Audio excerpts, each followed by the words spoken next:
ये सत्य जानने का मौका मिलता है। कई जन्मों के बाद में सत्य जानने का मौका मिलता है। ये माता बहनें इधर उधर देख रही है, इधर उधर मत देखो, ध्यान इधर दो मेरी तरफ। आप भी सब इधर उधर देखने की जरूरत नहीं है, सब ध्यान इधर दोगे तो समझ में आएगा। आज की ये सत्संग बहुत ही अद्भुत सत्संग है। आज एक नया है।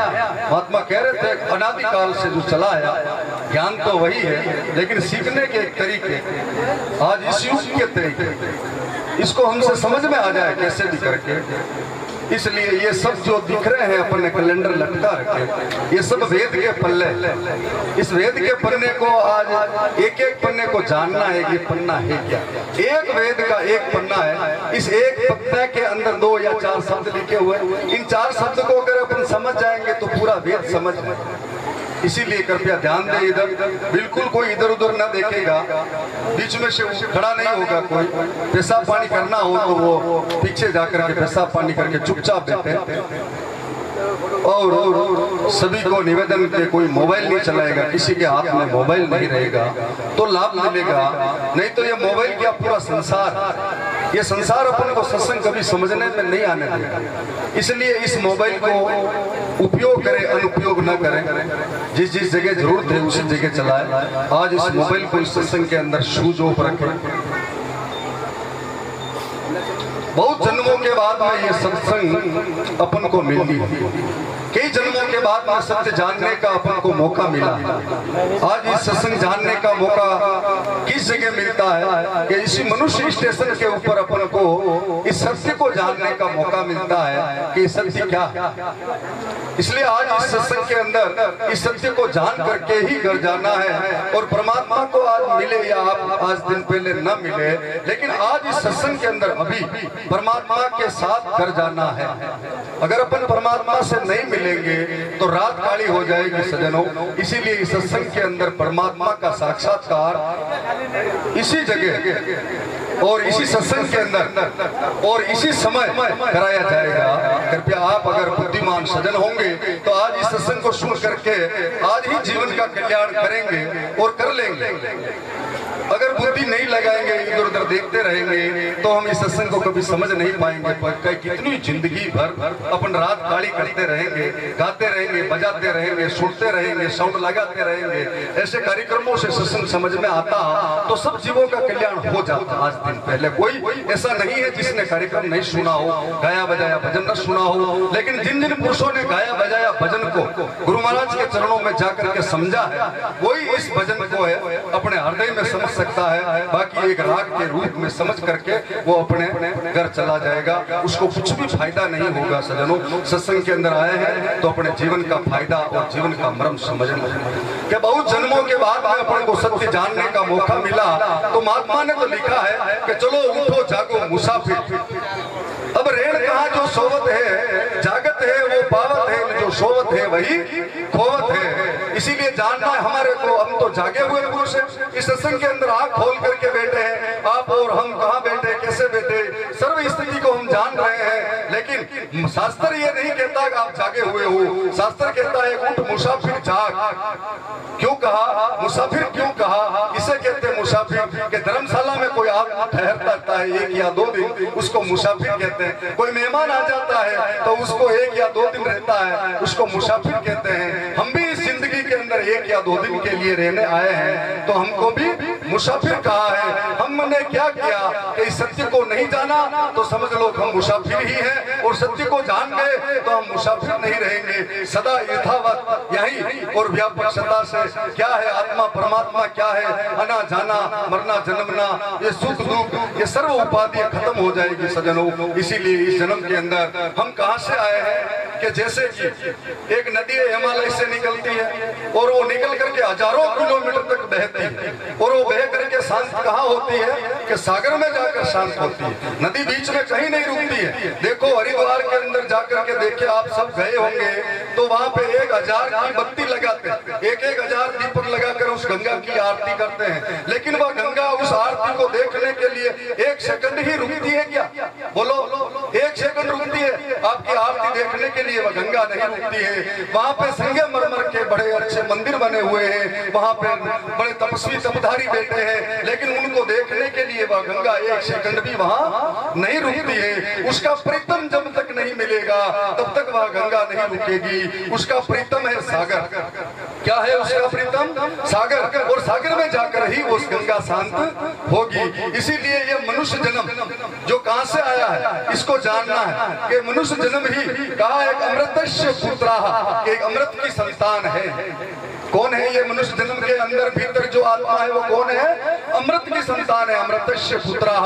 कि जैसे इस हिमालय नदी हिमालय से निकली हुई हजारों किलोमीटर तक बहती रहती, इसी प्रकार से ये अमृत की संतान है। सब पुण्य आत्मा इस संग में विराजमान, ये सब अमृत सागर से निकल करके आई।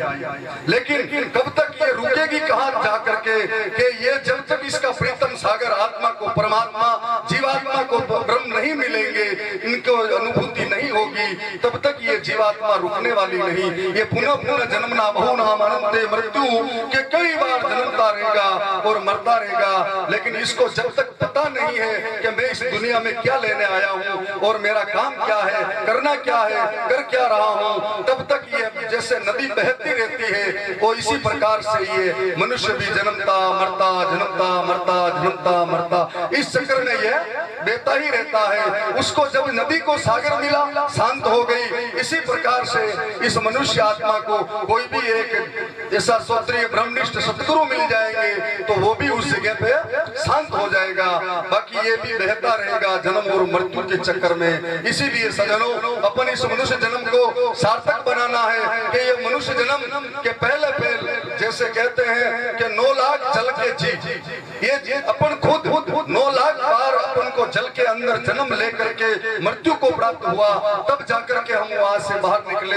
हम जल में थे एक दिन, हम मच्छी थे एक दिन, क्योंकि 84 लाख जितनी योनियां हैं उस सब योनियों में ये जीव गया। जब जाकर के ये मनुष्य तन मिला है तो इसका प्रमाण ये भी है कि एक दिन आप इंद्र थे, एक दिन आप भी प्रिय थी, एक दिन देवलोक में कृष्ण थे तो गोपियां भी थी, तो सब कोई और नहीं था, आप ही थे।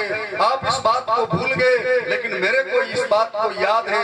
आप एक दिन एक आदमी इंद्र सिंहासन पे बैठा था और इस इंद्र लोक में आपने एक ने राज किया है। आप पहचानते नहीं, उस बात को भूल गए, लेकिन मैं इस बात को जानता हूँ और वेद इस बात को जानते हैं, संत जानते हैं, क्योंकि 84 लाख योनियों में आकर के ही ये जीव इस मनुष्य स्टेशन पे आता है। जैसे कि समझो कि एक ट्रेन पूरे जीवन भर इस पटरी के सारे चलती है, व्यवहार करती है, आगे पीछे खड़ी रहना, सवारी बिठाना, मंजिल पे पहुंचाना। ये ट्रेन इस पटरी से कभी जुदा नहीं होती। ये पटरी पे ट्रेन जिस स्टेशन से रवाना होती है वो सर्व स्टेशन पे घूम करके ही वापस उस स्टेशन पे आएगी, क्योंकि ट्रेन कभी कोई स्टेशन बीच में छोड़ती नहीं है, कहीं या सीधी उठ करके आगे वाले स्टेशन पे नहीं जाती, हर स्टेशन पे गुजर करके जाती। ठीक इसी प्रकार ये जीव भी हर स्टेशन पे गुजर करके आया है। ये जीव एक दिन सुवर्णी थे, जिसको अपन की भाषा में अपन कहते हैं गडूरी, गडूरा, अपनी भाषा में उसको ऐसे कहते हैं गडूरा, गडूरी। उसमें भी हम थे, राजा इंद्र हम थे, तो उस जगह भी हम थे। कीड़ी कंजरा, कीड़ी से लगाकर हाथी, हाथी से लगाकर ब्रह्मा पर्यंत तक जितने भी देह लिंग जीव प्राणी है वो सब योनियों के अंदर अपन गए हैं, सबके अंदर उल्टा लटके हैं और सबका स्तनपान हमने किया है। हमारा मनुष्य जन्म होना एक बहुत ही दुर्लभ की बात है। अनंत जन्मों का पुण्य उदय हुआ जब जाकर के अपन को ये मनुष्य जन्म मिला। इस मनुष्य जन्म का लक्ष्य क्या है इसको जानना है। तो मनुष्य जन्म का लक्ष्य एक ही, जैसे परमात्मा को प्राप्त करना, आत्मा का अनुसंधान करना, आई माई सेल्फ, स्वयं हम कौन है इसकी जानकारी करने के लिए ही मनुष्य का जन्म हुआ है। मनुष्य का जन्म ना तो भय के, ना भोजन के, ना निंद्रा और ना भोजन के लिए हुआ। मनुष्य के लिए केवल एक ही उद्देश्य था इस मनुष्य जन्म का, जो उस आत्मा का अनुसंधान करके हमारा जीवन का कल्याण एवं मोक्ष करने के लिए हमारा जन्म हुआ। लेकिन हम यहाँ आकर के कर क्या रहे हैं कि बच्चे बच्ची पैदा कर रहे हैं और भाई जिस डर लग रहा है मरने से डर रहे हैं, और निंद्रा कि हम इस नींद निकाल करके जिंदगी, आधी जिंदगी ऐसे ही खो देते हैं। और चौथा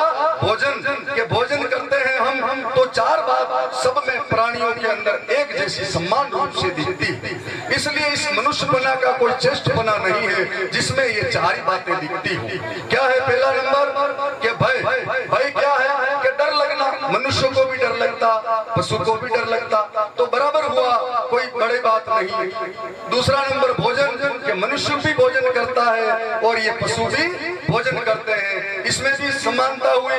तीसरा नंबर के मैथुन, के मनुष्य भी बच्चा बच्ची पैदा करता है और हम भी, ये जानवर भी बच्चे बच्ची पैदा करते हैं, तो समानता ही हुई, बराबर हुआ, कोई विशेष बात नहीं हुई। और निंद्रा मनुष्य भी निकालता और ये पशु भी नींद निकालते हैं। तो हमारे को विचार करना है कि एक आत्मा अनुसंधान के लिए, परमात्मा को जानने के लिए, गुरुदेव की वाणी को समझ करके हमारा जीवन का कल्याण करने के लिए ही हमारा जीवन का जन्म हुआ। लेकिन हम इस बात को भूल गए, जो भय, भोजन, मैथुन, निंद्रा, ये काम कर करके जिंदगी खो देते हैं। विचार करेंगे कि अभी बात आई थी कि हम सब इंद्र बने हैं, तो हम सब गडूरी भी बने हैं, सब योनियों के अंदर आए, तो 12-12 बच्चे बच्ची आपन ने एक साथ पैदा किया है, किया या नहीं किया है? उस योनि में गए हैं और 12-12 बच्चे एक साथ पैदा करके आए हैं। बच्चे बच्ची के लिए मत मरो, बच्चे बच्ची के लिए जिंदगी मत जियो, अरे अपने आत्मा अनुसंधान करने के लिए मैं कौन हूँ इसकी जानकारी के लिए आप है जो गुरु महाराज के बाबा जा करके इस बात को समझो।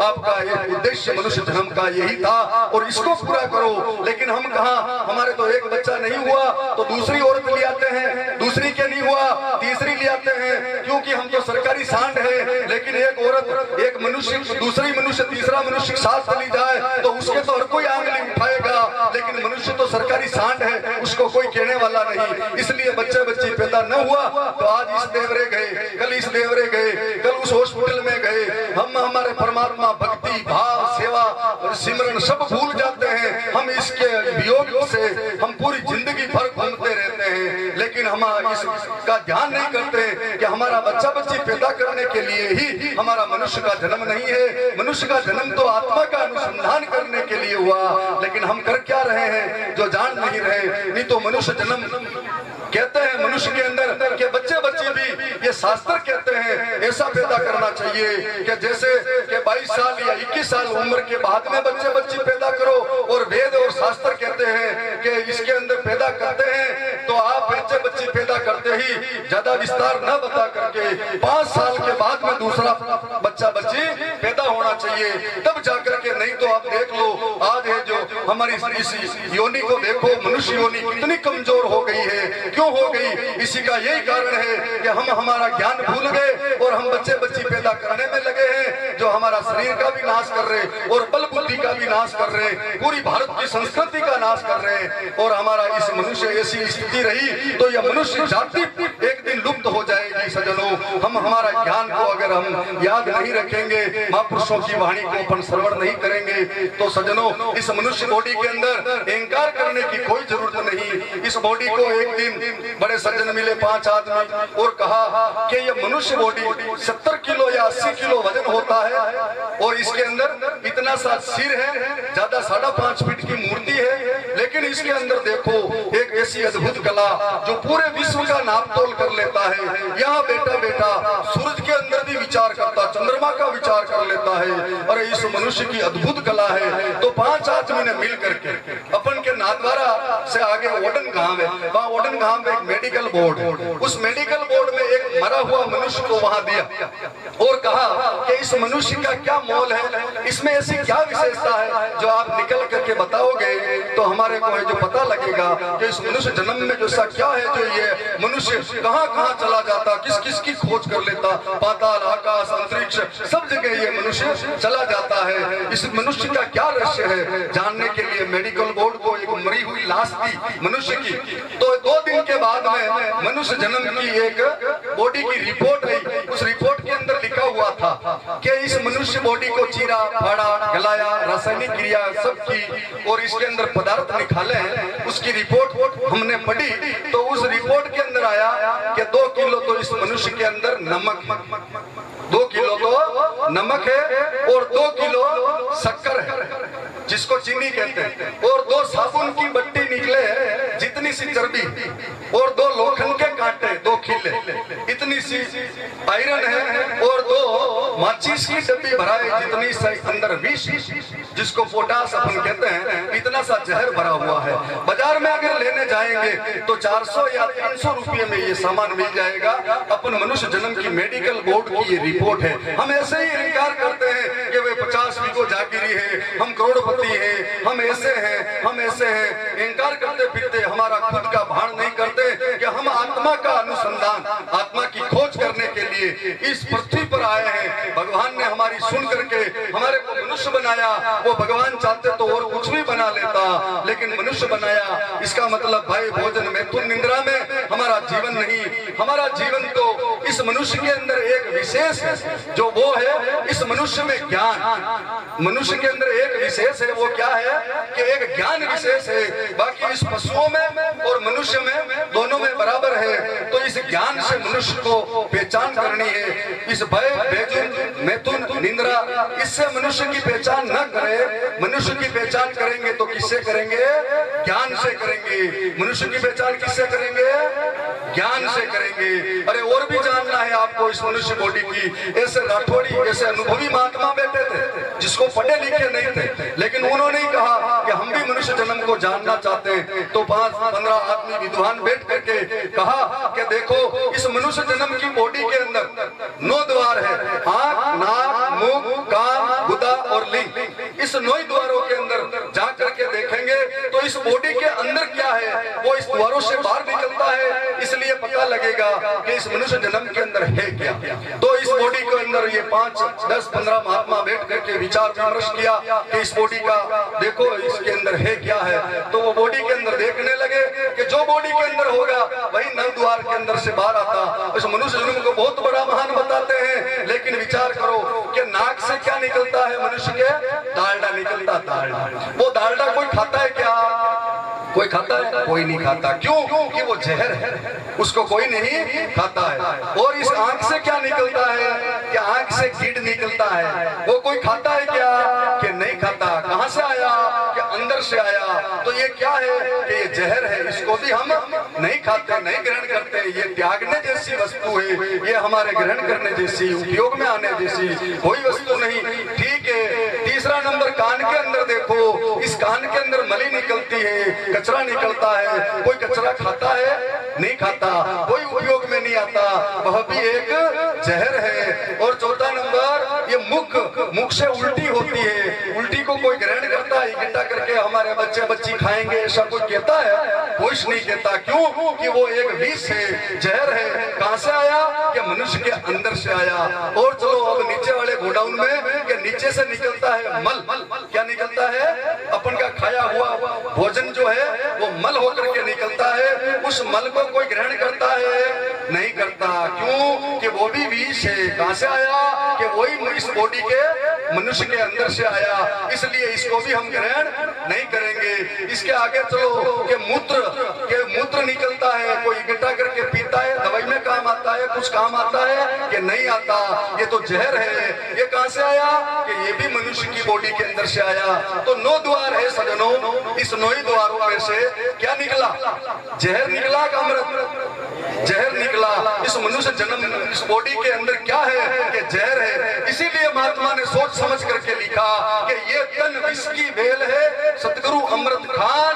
अरे शीश दिया सतगुरु मिले, ये तो भी सौदा सस्ता जान। के अगर ऐसा है ये सौदा अपन के हो रहा है, इसके अंदर तो एक जहर भरा हुआ है। ये विष बॉडी है, इस बॉडी के अंदर रूम में जहर भरा हुआ, लेकिन एक अमृत है। अमृत जो आत्मा है वो अमृत चेतन है। उस चेतन को अगर हम जान जाते हैं तो सजनों हमारा मनुष्य जन्म सफल हो जाता है। नहीं तो इस मनुष्य जन्म के अंदर हम अहंकार कर करके जिंदगी खो देंगे। क्योंकि हम इस मनुष्य क्या समझ लिया? हमने यह समझ लिया कि किसी ने जात वाले ने जात समझ ली, पद वाले ने पद समझ लिया, और अपने जो काम करते हैं उस काम की उपाधि समझ ली। जो नौकरी करते हैं, कलेक्टर, वकील हूँ, डॉक्टर हूँ, मजिस्ट्रेट हूँ, ये समझ लिया। लेकिन ये मनुष्य वो है नहीं। ऐसा समझता समझता इतना अहंकार आ गया कि जिसको रिटायरमेंट हो गया तो भी लगाता है पूर्व कलेक्टर हूँ। अब इसको कलेक्टर कौन मानेगा? कि जैसे आज गांधी जी एक प्रधानमंत्री इस देश के बहुत बड़े आदमी रहे हैं, लेकिन आज उस गांधी जी के साइन करवाओ तो चलेंगे क्या? नहीं चलेंगे। आज से पूर्व प्रधानमंत्री कौन था? मनमोहन सिंह जी, उनका आज साइन करवा लो तो चलेगा क्या? कि नहीं चलेगा। ठीक इसी प्रकार हमारे को भी ये जो ये नहीं चलने वाला है, इनका ज्ञान न जान करके इन चेतन का ज्ञान जानना है। सज्जनों, जिस दिन अपन इस चेतन को जान जाएंगे कि चेतन क्या है और जड़ क्या है, ये क्षेत्र क्या है, क्षेत्र की क्या है, आज इस दो बात को जान जाने से, जड़ और चेतन, इस दो बात को जान जाने से आपका वेद और शास्त्र सब आप अनपढ़ भी अभी पढ़ पाएंगे और अभी जान पाएंगे। और इस वेद शास्त्रों का मर्मज्ञ है जो समझ जाने से पूरा वेद शास्त्र क्लियर हो जाता कि जड़ क्या है, चेतन क्या है। ये जानते ही परमात्मा और हमारा दूरी नहीं रहेगी, हम और परमात्मा एक ही हो जाएंगे। वो किस विधि से होंगे जो हम जानेंगे। इस बात को भी आगे जाकर के क्या ये जड़ क्या है और चेतन क्या है, ये जान जाना ही हमारा आत्मज्ञान है और हमारा मनुष्य को जान जाना है। तो ये जड़ और चेतन क्या है, इसके बारे में हम जानेंगे कि जड़ क्या है, चेतन क्या है। लेकिन इसके पहले हम एक बात का क्लियर कर देते हैं कि परमात्मा शक्ति रूप है, परमात्मा व्यक्ति रूप नहीं है। परमात्मा शक्ति रूप है, परमात्मा व्यक्ति रूप नहीं है। जैसे कि अभी देखो ये करंट आ रहे हैं, बल्ब लग रहे हैं, लेकिन करंट किसी को नहीं दिख सकता। इसी प्रकार से परमात्मा के करंट रूपी सब बल्ब के अंदर है, लेकिन वो करंट कभी नजर नहीं आ सकता। जैसे देखो ये उड़ रहा है, ये उड़ रहा है, इधर उड़ रहा है, उड़ रहा है। क्यों उड़ रहा है? क्या हवा से उड़ रहा है। ये हवा ऐसे चल रही इसलिए ये उड़ रहा है। लेकिन अब बताओ हवा किधर चल रही है? कोई नहीं बता सकेगा, क्योंकि ये नजर नहीं आता। इस कपड़े से अनुभव हुआ कि ये हवा चल रही है। ठीक इसी प्रकार एक भाई कोई ऊपर आ जाओ, स्टेज पर बॉडी गार्ड हो जो आ जाओ, कोई भी ऊपर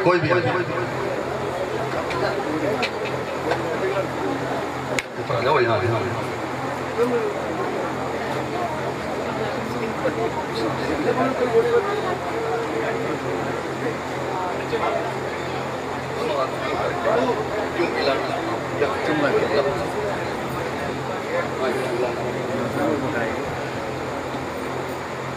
मिलाओ इन दोनों मैग्नेट को, मिलाओ। नहीं मिल रहा है। इन इसके बीच में कुछ है? कुछ भी नहीं। इसके बीच में कुछ भी नहीं है तो भी नहीं मिल रहा। या अपनी है जो हिम्मत बड़ी लगा रखी, बॉडी गार्ड हूँ, नौजवान हूँ, मेरी बात ना बिगड़ जाए, लेकिन स्टेज पे आया हूँ तो भी ये मिल नहीं पा रहा है। क्यों? कि इसके बीच में चुंबक की, इस मैग्नेट की शक्ति है। इसके बीच में कुछ है, नजर नहीं आ रहा है, लेकिन इसके बीच में वो शक्ति है। ठीक इसी प्रकार परमात्मा शक्ति का रूप है। परमात्मा कोई व्यक्ति का रूप नहीं है। व्यक्ति का रूप होता तो हमारे को नजर आ जाता। ये नजर आने वाली शक्ति है, ये शक्ति नजर आने वाली नहीं है। इसीलिए परमात्मा का अनुभव होता है, परमात्मा का दर्शन नहीं होता। परमात्मा का दर्शन कभी नहीं होता, परमात्मा का अनुभव होता है। परमात्मा व्यक्ति रूप नहीं है, परमात्मा शक्ति रूप है। शक्ति रूप होने से परमात्मा का दर्शन नहीं होता, परमात्मा का अनुभव होता। अब आप इस बात को समझे हैं, थोड़ा थोड़ा मेरे को ही बताओ, समझ में आई? परमात्मा व्यक्ति है, एक शक्ति है। परमात्मा व्यक्ति है, एक शक्ति है। दर्शन होगा का अनुभव होगा, दर्शन होगा का अनुभव होगा, अनुभव होगा। परमात्मा का कभी दर्शन नहीं होगा, परमात्मा का अनुभव होगा, क्योंकि वो शक्ति रूप है, कोई वो व्यक्ति नहीं है। इसलिए परमात्मा अपने आंखों से नजर आ जाए। कोई कार्यकर्ता खड़े होकर के एक बार यहाँ खड़े होकर कि चेतन किसे कहेंगे और जड़ किसे कहेंगे, इस बात को अपन जान जाए कि जड़ उसे कहेंगे, जड़ किसे कहेंगे। ध्यान दे, कृपया इधर ध्यान दे। वो भाई साहब उधर देख रहे हैं, इधर देखो। जड़ किसे कहते हैं जो जान जाए कि जड़ उसे कहते हैं कि जो खुद को ही ना जानता हो और दूसरों को भी ना जानता हो, उसको जड़ कहते हैं। जड़ किसे कहते हैं? जो खुद को ही ना जाने और औरों को भी नहीं जानता हो, उसको जड़ कहते हैं। और चेतन किसे कहते हैं? कि जो खुद को भी जानता हो और दूसरों को भी जानता हो और इसको कोई नहीं जानता हो, उसको हम चेतन कहते हैं। जैसे कि ये कौन है? ये भगवान श्री कृष्ण। ये कौन है? ये भगवान श्री कृष्ण। अब ये शक्ति रूप है, व्यक्ति रूप है, व्यक्ति रूप है। ये दर्शन हो रहा है, अनुभव हो रहा है, दर्शन हो रहा है। दर्शन होता वो परमात्मा है, अनुभव होता वो परमात्मा है। जिसका अनुभव होता है वह परमात्मा है। तो ये है जो व्यक्ति के रूप है, ये कोई परमात्मा नहीं है। इसीलिए इनको हम जड़ कहेंगे, चेतन कहेंगे, कि इसको हम जड़ कहेंगे। ठीक इसी प्रकार जड़ चेतन को जानने के लिए आप एक बार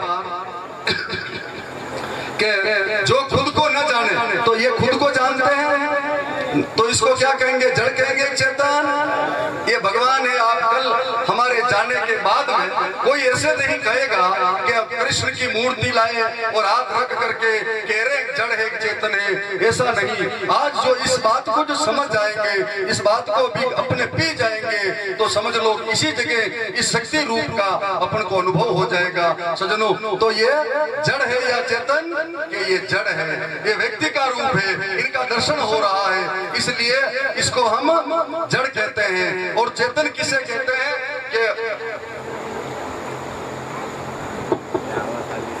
कि ये भाई साहब खड़े, जैसे अपने आप को सब मान लेना कि ये भाई साहब खड़े, तो ये खुद को भी जानते हैं कि मैं कौन हूं, और आप सबको भी जानते हैं कि आप कौन हैं। और ये अपने आप को इनके अंदर कोई आदमी नहीं जानता है कि ये कौन है, इसीलिए इसको चेतन कहते हैं। ठीक इसी प्रकार एक बार उधर नजर डालिए, उधर नजर डालिए जो बेगम, ये बेगम, इस बेगम को जानना है। जैसे इसके पास में हजारों लाखों आदमी खड़े हैं, इसके बीच में बेगम खड़ी है। इस बेगम के पूरे बुर्गे में छिपी हुई है, ये पूरी बुर्गे में छिपी हुई कपड़ा है इसके ऊपर। अब इसके अंदर आप सब देख रहे हो, ये हजारों आदमी देख रहे हैं इस बेगम को। ठीक इसी प्रकार आप भी सब इस बेगम को देख रहे हैं। लेकिन अब ये बेगम इनके बीच में खड़ी होकर के सबको देख रही है। ये औरत है, ये आदमी है, ये बच्चा है, ये पशु है, ये घर है, ये सत्संग पांडाल है, ये मनुष्य है, ये औरत है, ये सबको ये बेगम देख रही है। लेकिन ये बेगम इनके पास में हजारों आदमी और आप सब बैठे हुए, एक ही आदमी यूं कोई बताओ कि इसके अंदर कोई बेगम है, या फिर कोई बुढ़ा है, या कोई जवान है, या काली है, या गोरी है, या हिंदू है, या मुसलमान है, कोई वास्तविक आपकी आंखों से देख करके कोई बता सकता है कि ये कौन है? कोई बता सकता है? नहीं बता सकते। क्यों? कि ये कपड़े के अंदर है, इसलिए ये कपड़े के अंदर रह करके इसकी आंख से ये सबको देख रही है। लेकिन अपन की आंख से अपन कोई एक भी आदमी इस बेगम को नहीं देख सकते कि ये बेगम वास्तविक रूप क्या है इस बेगम का। ठीक इसी प्रकार इसके अंदर जो देख रही है वो हम अपने आप स्वयं आत्मा को माने कि वो हम देख रहे हैं। कोई ना तो पड़ोसी देख रहा है, ना केदारनाथ, काशी या मथुरा या तीर्थ कालका, केदारनाथ, ये कोई नहीं देख रहा है। इस बुर्गा के अंदर ये खुद बेगम देख रही। ठीक इसी प्रकार अपना जो शरीर है ये बुर्गा है, और इस शरीर के भीतर जो है वो बेगम नाम का आत्मा है। वो आत्मा इस आंख से सबको देख रहा है। लेकिन आपकी आंख से कोई एक ही आदमी देख करके बताओ कि इस आंख के भीतर कौन देख रहा है? जो कोई देख सकते हो? नहीं देख सकते हो। कोई जान सकते हो कि इसके भीतर कौन है? कोई नहीं जान सकते, क्योंकि वो देखने वाली है, वो जानने वाली है, वो सबको देखने वाली, लेकिन वो किसी के दिखाई नहीं देती है, क्योंकि वो शक्ति का रूप। ठीक इसी तरीके से वो परमात्मा किसी को दिखाई नहीं देता है, वो परमात्मा सबको देखता है। सबके शरीर दुर्गा रूपी इसके भीतर जो बैठा है वह आत्मा सबको देखता है, लेकिन वो आत्मा इस आंखों से नजर आने वाला नहीं है। ठीक इसीलिए जड़ किसे कहेंगे? कि जो खुद को ही न जाने औरों को ही न जाने। ये खुद को ही नहीं जानते हैं और कोई नहीं जानते, तो क्या कहते हैं? कि जड़ कहते हैं। आप इनको पहचानते हो और आप सबको पहचानते हो, इसीलिए आप हो चेतन हो। आप इनको पहचानते हो और सबको जानते हो, इसलिए आप कौन हो? चेतन हो। यूं कह सकते हैं कि मैं आत्मा चेतन हूं। आप अपने आप के अंदर यूं कह सकते हैं कि मैं आत्मा चेतन हूं, मैं सबको देखता हूं। आप सब अपने आप के अंदर अनुभव करिए कि मैं सबको देखता हूं, लेकिन इस आंख के भीतर, इस शरीर के भीतर देख करके नहीं बता सकता कि इस शरीर के अंदर क्या है, हिंदू है या मुसलमान, अरे सिख है या ईसाई, अरे कौन इसके अंदर है, जो कोई नहीं बता सकता। ठीक इसी प्रकार चेतन सबको जानता है और जड़ खुद को ही नहीं पहचानता और कोई नहीं पहचानता है। तो आप जड़ है, आप जड़ है, अरे बोलो हम चेतन है। आप जड़ है, चेतन है, हम चेतन है, इसी हम सबको जानते हैं। ये वेद शास्त्र कहता है कि जो सबको जानता है वही चेतन है। तो हमारे को भी मानो कि हम सबको जान रहे हैं, हम सबको देख रहे हैं, लेकिन हमारे को कोई नहीं देख सकता। तो वो मैं इस शरीर के भीतर जो मैं आत्मा है वो सबको देखता है, तो वो चेतन है। इसीलिए आप जड़ है, चेतन है। अरे आप जड़ है, मुंह से निकलता ही नहीं है, चेतन है। अरे कैसे है चेतन, इस बात को थोड़ा सा और ठोस कर लो कि जैसे मुरलीधर कौन है, कृष्ण। त्रिशूलधारी कौन है, भोलेनाथ। अरे गोटाधारी कौन है, हनुमान। अरे धनुषधारी कौन है, राम। अब विचार करेंगे, इसमें दो की बात आती है कि एक की बात आती है? दो की बात आती है कि मुरलीधर, मुरली को धारण करने वाला, और मुरली दो है या एक? तो मुरली को धारण करने वाला कृष्ण है या मुरली ही कृष्ण है? धारण करने वाला कृष्ण है, मुरली कृष्ण नहीं है। ठीक इसी प्रकार धनुषधारी के धनुष को धारण करने वाला जो है वो राम है। ये धनुष राम है या धनुष को धारण करने वाला राम है? धनुष को धारण करने वाला राम है, ये धनुष राम नहीं है। ये हनुमान जी गोटाधारी, दो की बात है, एक तो गोटा है और दूसरा गोटा को धारण करने वाला है। तो गोटा है सो हनुमान जी है या फिर वो गोटा को धारण करने वाला? बोलो, बोलने ही नहीं आ रहा है। ठीक है, वापस मैं एक बार रिपीट करूंगा कि मुरलीधर, मुरली कृष्ण है या मुरली को धारण करने वाला? धनुषधारी, धनुष को धारण करने वाला राम है या धनुष राम है? धनुष को धारण करने वाला राम है। गोटाधारी, जो गोटा को धारण करने वाला हनुमान है। अरे ठीक इसी प्रकार नजदीक आ जाइए बिल्कुल अपने आप के अंदर कि देहधारी, देह से अलग है, जो देह को धारण करने वाला, जो देह को जानने वाला, इस शरीर को भी जानने वाला सो है, वो शरीर को भी धारण करने वाला। अब इस बात को तो बोलना ही नहीं आ रहा है कि शरीर को धारण करने वाला मैं हूं या फिर शरीर ही मैं हूं? शरीर को धारण करने वाला मैं हूं, उसको कहते हैं चेतन। ये चेतन है। तो भगवान कृष्ण ने इस गीता के अंदर कहा कि जड़ और चेतन इस पूरी विश्व के अंदर दो ही तत्व है। इस दो में से इस एक तत्व को जाना ही हमारा जीवन का कल्याण कर लेना है। सजनों, एक दिव्य दृष्टि मिली थी अर्जुन को, जो उनके जीवन का कल्याण कर लिया, और 7 दिन में राजा परीक्षित ने अपना जीवन का कल्याण कर लिया। सजनों, वो राजा परीक्षित तो इतना पापी था, जो एक मरा हुआ सांप जिंदे साधु के गले में ले जाकर डाल दिया, और वो साधु ने श्राप दे दिया कि ये 7 दिन के अंदर तेरा यही सांप खा जाएगा। लेकिन वो साधु राजा परीक्षित गुरुदेव सुखदेव मुनि के चरणों में चले गए और वहां पे 7 दिन तक सत्संग सुनी, और सुन करके अपने आप में अजर अमर हो गए और उस श्राप को भी निष्कर्ष कर दिया। सजनों, वो विद्या आज अपन भी इस सत्संग में जानेंगे तो जाकर के हमारा इस सत्संग का जानना हुआ और जीवन का कल्याण हुआ। ऐसी बातें हमने खूब सुनी। कहते हैं कि थे थारो की तो मैं कई की तो मारो, तेरी मेरी करता भगत कमायो हारो। इका वास्ते ईशान भगत नहीं कमाना है, हमारे को तो वास्तविकता जानना है कि अर्जुन ने को ऐसा दिव्य दृष्टि मिल करके जीवन का कल्याण, और 7 दिन में राजा परीक्षित एक कान से सुन करके, ना तो कहीं यात्रा गया था, ना कहीं तीर्थ मंत्र ऐसा पाठ किया था, एक सुन करके जीवन का कल्याण कर लिया। सजनों, तो अपन भी ये सत्संग सुन रहे हैं, हमारा जीवन का कल्याण क्यों नहीं होगा?